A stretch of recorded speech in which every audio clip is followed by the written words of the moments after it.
Hello बच्चों, let's read the question. Question here is the centers for the control of the voluntary activities are present in the. तो यहाँ पे बोला जा रहा है कि जो सेंटर्स होते हैं वॉलंटरी एक्टिविटीज़ को कंट्रोल करने के लिए वो गिवन ऑप्शन में से कहाँ पे प्रेजेंट होते हैं. तो ऑप्शंस अगर आप देखेंगे दिया गया है thalamus and cerebral cortex of the brain, thalamus and medulla oblongata, then cerebral cortex and medulla oblongata and at last none of the above. तो चलिए स्टार्ट करेंगे विद की कंसेप्ट. सबसे पहले अगर हम यहाँ पे ब्रेन की बात करते हैं तो हम जानते हैं कि ब्रेन जो है बहुत ही कॉम्प्लेक्स ऑर्गन है ह्यूमन का. ब्रेन के जो हैं 3 टाइप्स होते हैं जिसमें आता है फोर ब्रेन, देन हमारे पास यहाँ पे आता है मिड ब्रेन एंड देन हमारे पास यहाँ पे आता है हाइंड ब्रेन. फोर ब्रेन की अगर हम बात करें तो फोर ब्रेन के जो पार्ट्स हैं उसमें सबसे पहले हमारा यहाँ पे आएगा cerebrum, let me write, then हमारे पास आता है थैलेमस और फिर हमारे पास यहाँ पे आता है हाइपोथैलेमस.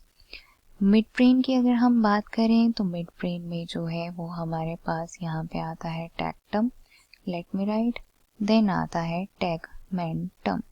हाइंड ब्रेन की अगर हम बात करें तो हाइंड ब्रेन जो है ये कंपोज्ड होता है pons, then medulla and then हमारे पास इसमें आता है सेरिबैलम. तो चलिए ऑप्शंस देख लेते हैं. सबसे पहले दिया गया है thalamus and cerebral cortex of the brain. Yes, हमारे पास जो यहाँ पे करेक्ट आंसर होगा वो ऑप्शन फर्स्ट है, बिकॉज थैलेमस और सेरिब्रल कॉर्टेक्स की अगर हम बात करें तो ये दोनों जो है यहाँ पे पार्ट्स हैं फोर ब्रेन के. और फोर ब्रेन जो है ये हमारा टाइप है ब्रेन का जिसमें कंट्रोल सिस्टम होता है या सिंपली हम कह सकते हैं सेंटर्स हैं for control the voluntary activities.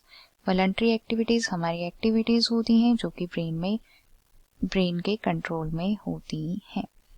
Second दिया गया है थैलेमस एंड मेडुला ऑब्लोंगेटा. तो ऑप्शन हम गलत करेंगे बिकॉज मेडुला ऑब्लोंगेटा जो है ये रेस्पिरेशन में इन्वॉल्व होता है.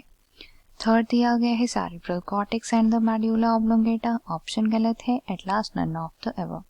Again the option is wrong because अगर हम यहाँ पे मेडुला ऑब्लोंगेटा की बात कर रहे हैं तो ये रेस्पिरेशन में इन्वॉल्व है और रेस्पिरेशन जो है ये हमारी इन्वॉल्व होती है इन द इनवॉलंटरी एक्टिविटीज जो कि ब्रेन के कंट्रोल में नहीं होती है. I hope you understood it well. Best of luck.